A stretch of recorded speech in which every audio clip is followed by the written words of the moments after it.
We are divided by geography. Where we live can make us more red or more blue in our beliefs, and certainly less purple. Our views are reinforced when surrounded by people who vote like us, think like us, live like us. But when we meet, and much better than that, actually know or care for people from the other side, we are a lot less likely to objectify them, more likely to understand how they see things. So let's meet some bridge builders, a group of folks from Manhattan, New York, and Jackson, Mississippi, who visited each other, shared 2 exchange weekends in each place. They learned a lot.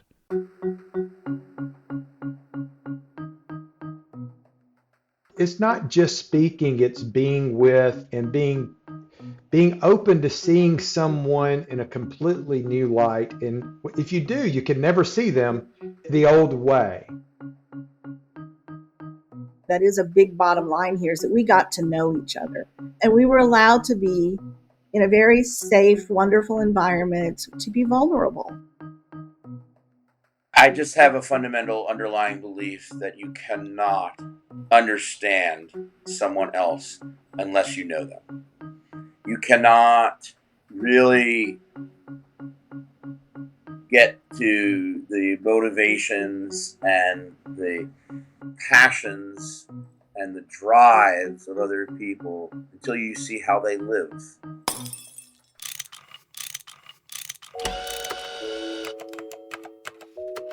Our show is about fixes. Yeah, how to make the world a better place. How do we fix it? How do we fix it? Hello, I'm Richard Davies, and this episode is with Kirk Tatnall, Starla Brown, and Cade Smith.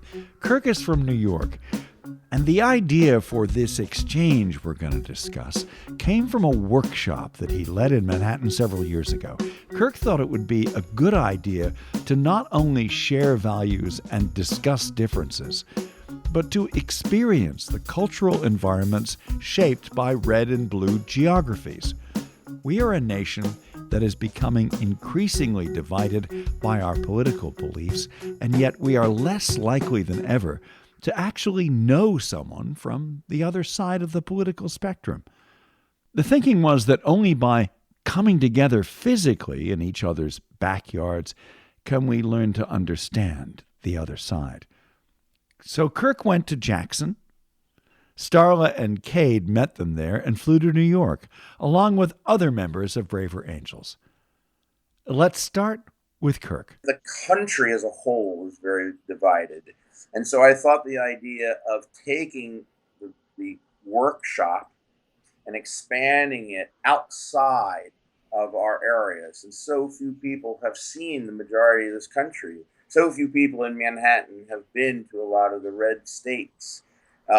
There's actually some fear about going to certain areas of the country. I thought by bringing people together, they could see not only the values, but they could see why people have the enculturation and the values that they have in these areas by observing the lifestyle and the physical locale of these areas that they've never been to. Right. And how many people were involved? Well, that's a good question. We certainly had a lot of people on the Braver Angels side that supported us. We certainly had a lot of people that were interested in getting involved. We had a lot of people that, again, thanks to Starla, invited people that identified as MAGA to a dinner. Well, I'd say maybe 20 people.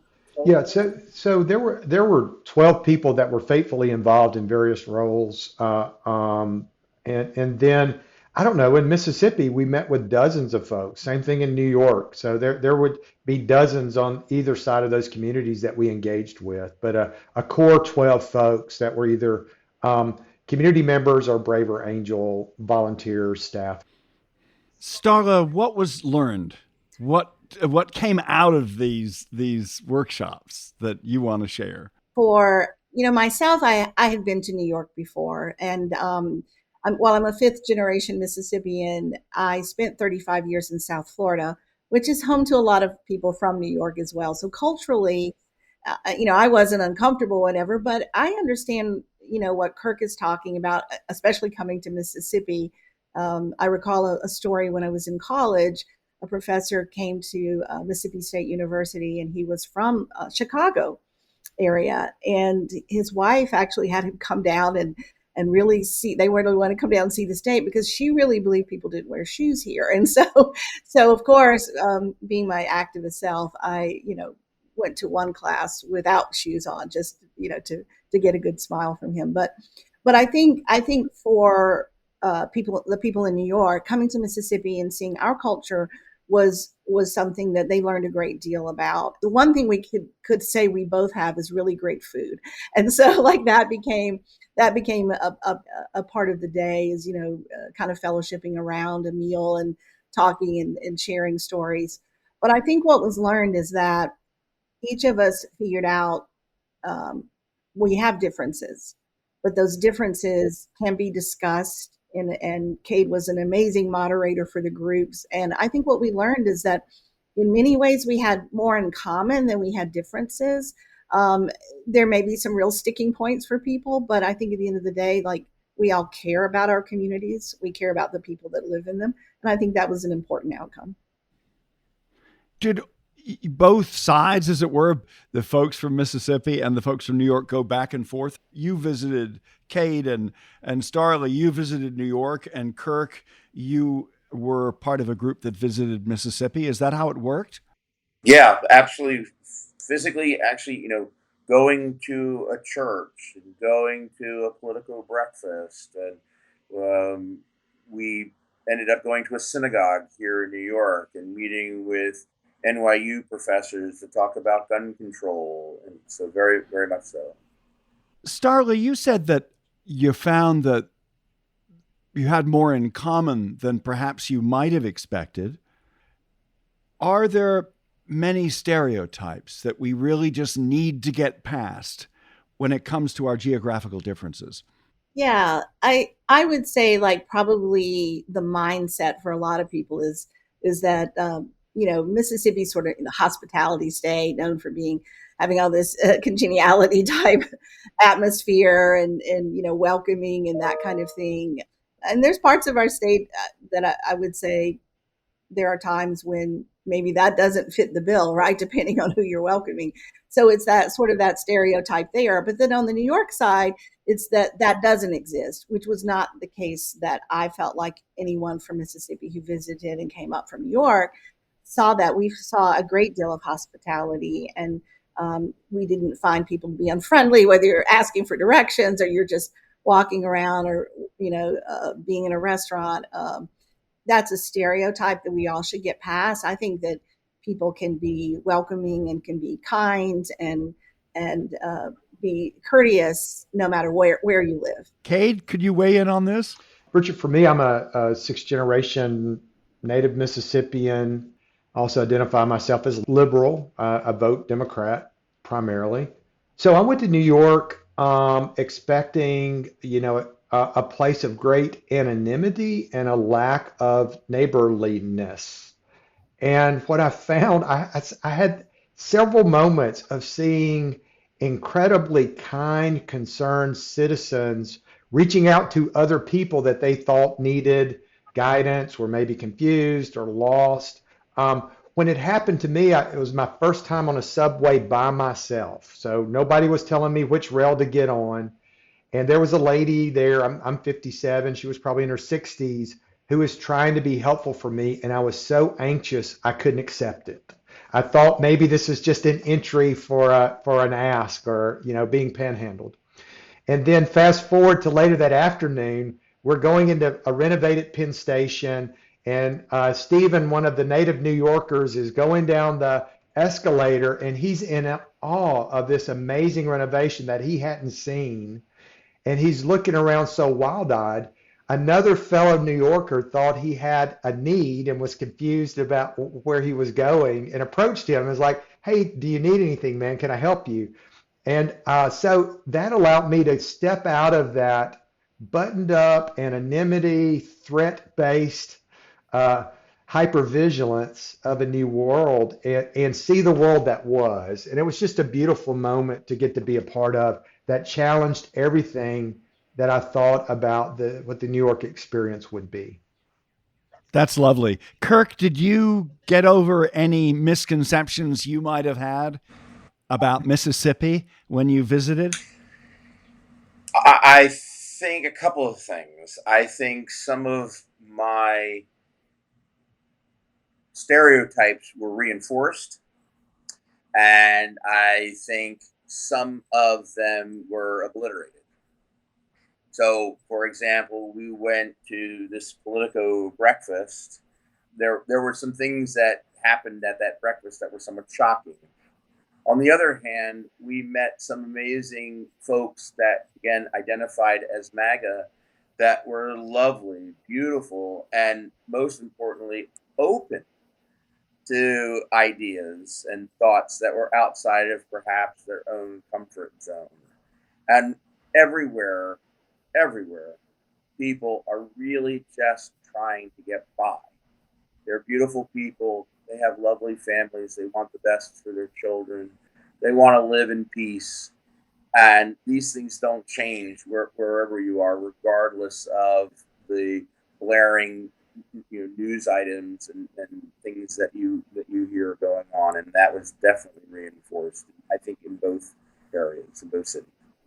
Some people who are listening to this may go, well, that's very nice. They traveled to each other's communities. They had chats. Perhaps they learned some new things that people do as they travel. What more than that was accomplished? Starla? Well, I think one of the things that was important is we discussed a lot of issues, right? It was very action-packed in that there was not a lot of room in between each individual event, right? And which was a good thing because we made good use of the time. But I think in every perspective, whether it was in Mississippi or in New York, we attended or went to things to talk about the issues of our time. I mean, we found a great deal of common ground, but I will also say when we were discussing gun control at NYU, there, we might have had some different opinions about what gun control looks like and Second Amendment rights. What I would say above and beyond that is that we did get down into the weeds as far as discussing issues, whether we changed minds or we at least added perspective or a thought process about how could we better look at this issue. We did it all in a civil manner, and I think that's what's so important today is because I've spent the last 24 hours a good bit on social media, and it's difficult because sometimes the commentary that you see is just, it's so egregious and so despicable on both sides. And so the thing that I would say was above and beyond was being able to actually talk about the issues of our time, talk about these things, do it in a civil way, and hopefully come up with some ideas, right? That whether it changes perspective or perspective stays the same, at least understanding where we're coming from, right? From each side. Starla Brown with Cade Smith and Kirk Tatnall. This episode is our latest on the people, projects, and ideas of braver angels who work to restore the American spirit of working together. Here's part of a short video they produced that introduces Braver Angels and how the movement began nearly 9 years ago. Politics has always been a passionate subject, and we've always had deep political disagreements. That's the way it's supposed to be. But we've gotten to the point where people can't even talk to one another. Americans no longer see their political opponents as simply wrong or misguided. They see them as bad people whose ways of thinking are dangerous and incomprehensible. They see them as enemies. This level of rancor and mistrust threatens our democracy, and it makes it harder for us to move forward as a nation, regardless of who the president is. The fact that we live in what feels like, some people call it a cold civil war, that takes a toll on all of us. We've been excommunicated from a lot of our friends in the last couple of years, and it makes me sad. This is one organization that's doing a lot to kind of overcome that and get people back to where we were, which is neighbors, friends, communities. We are truly bipartisan. From our staff to our funding to our board of directors, we're evenly split, half conservative, half liberal.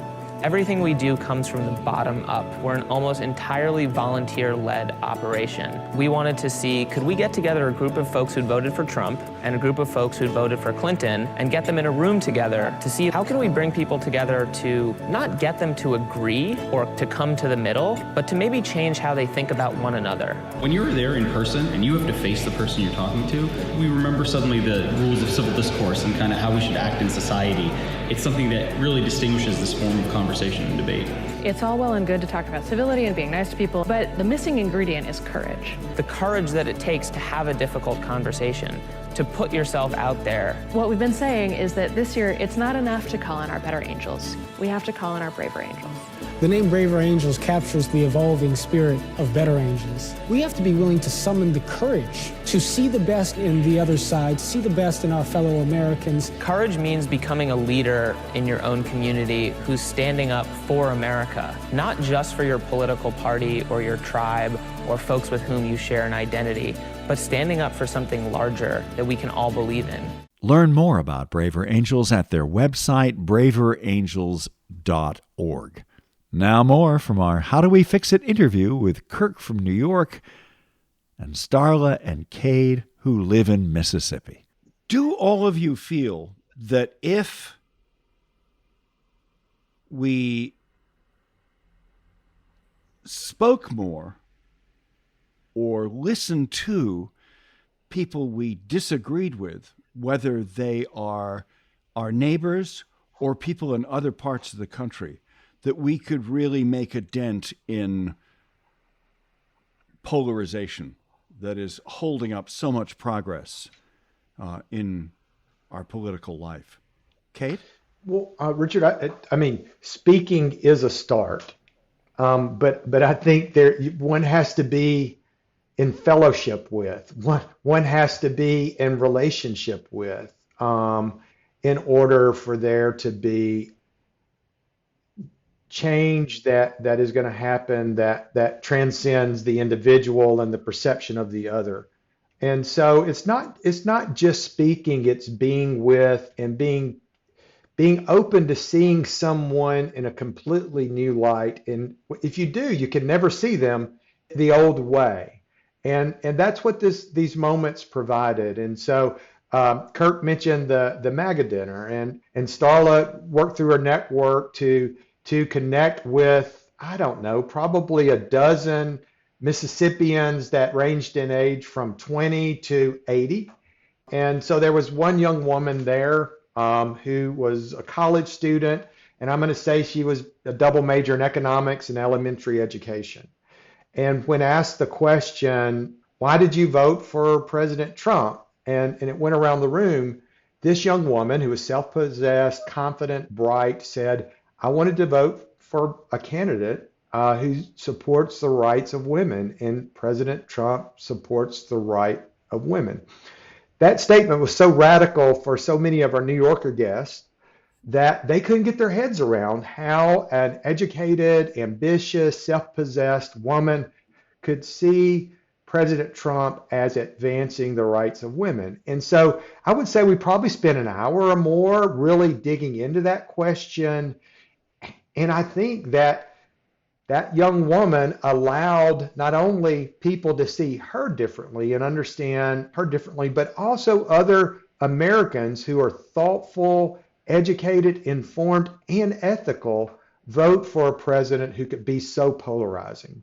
And I just think those are incredibly powerful moments that people will take with them forever. The other thing I'd like to point out, Richard, all of our members self-selected into this endeavor, so we know that they're open and curious and that they welcome healthy conflict and fellowship with other Americans who see the world radically differently than they see the world. And that is a beautiful thing to start with. Kirk? I just have a fundamental underlying belief that you cannot understand someone else unless you know them. You cannot really get to the motivations and the passions and the drives of other people until you see how they live. And I think that we live in a world that is very divided geographically or separated geographically. And so we listen to the talking heads that make their money and their reputations on extremes. So something like the exchange and getting together with people that we don't know from a geographic distance can only happen if it can be replicated by the people who begin to experience it. And it can be atomized and grow organically. It can't continue to be top down. It needs, the people that were involved in these exchanges need to begin to say, hey, I can franchise this myself, and begin to branch out. Then perhaps this is something that could be of benefit nationally. Starla? Well, I agree with Kirk on that point. There's, certainly a lot we can do just in our state, within our state, right? But also neighboring states. And I do believe if we can invest a commitment of time to something like this in other states and within our group where we do branch out and grow this, I think that more people will get to know each other. And that is, like Kirk said, that is a big bottom line here, is that we got to know each other. And we were allowed to be in a very safe, wonderful environment to be vulnerable. And I think that was a key word for me, that being able to be vulnerable with other people who don't agree with you, I think is also very empowering. Did some new friendships and fellowships emerge out of this? Yeah, I think so. And, I'm not beyond going back to New York by any means. So. For people who don't know much about Braver Angels, or who might even be skeptical about the need for people to speak across differences, to disagree better, to engage with folks they don't agree with, what would you say? Any of you want to take a crack at that? Let me take a crack at that, and I'll be honest about the exchange, and also honest about Braver Angels, and that is, if you want to be involved with Braver Angels, you're not the problem.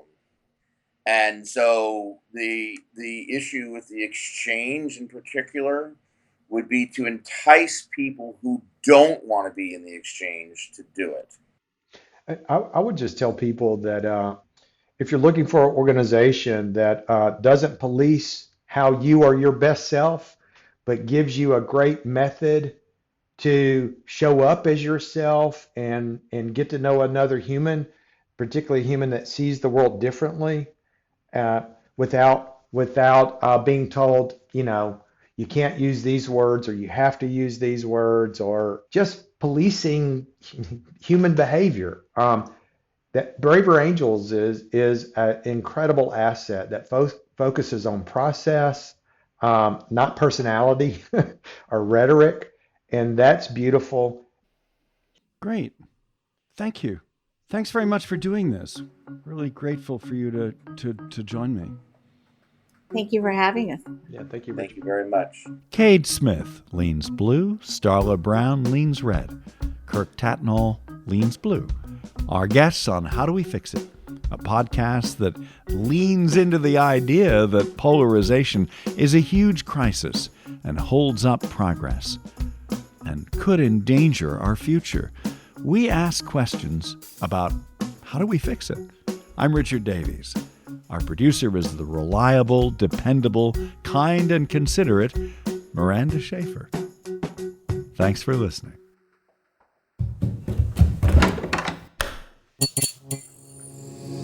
This podcast is part of the Democracy Group,